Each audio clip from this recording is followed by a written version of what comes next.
Maşallah.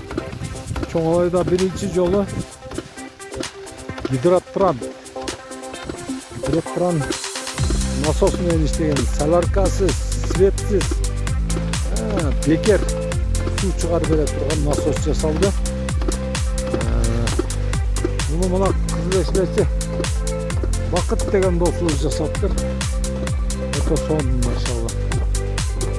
Жерини сугара албай жүргөндөр, суу чыкпай жүргөн жерге суу чыгартып, ушундай гидротранс насос жасап болсо болот.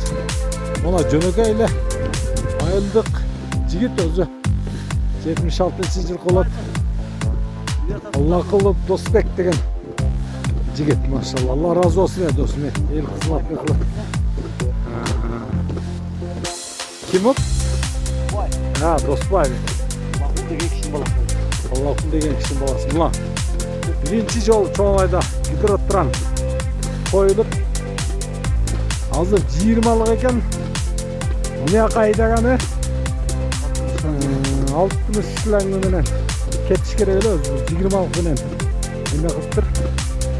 Улап койсо болот. Могул жерде өзү 60-ты кулланат. Теремишкасы бар.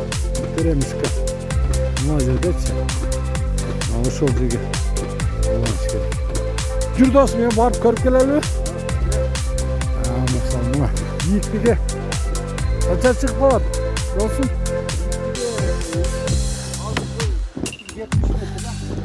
70 метр бийиктикке айдатты 20-лык. Турбан алла экен, турбу алса 60-тык менен айда берет деп атат. Чоңлайлык туугандар, сугара албай жүргөн жериңиздерге насос жасап, кайрак жерлерге чыгартып сулуу кылып алсаңыздар болот экен. Телефонуна чыгарып коебуз. Ошо телефон канча? Жерге жараша 30-дүк, 300-дүк насос жаса берет, 100-дүк менен айдала турганчы. 500-дүк да жасайм деп. Телефон номерин канча досум? 0553 91 18 76 деген номерге кайрылып сурай берсеңиздер болот.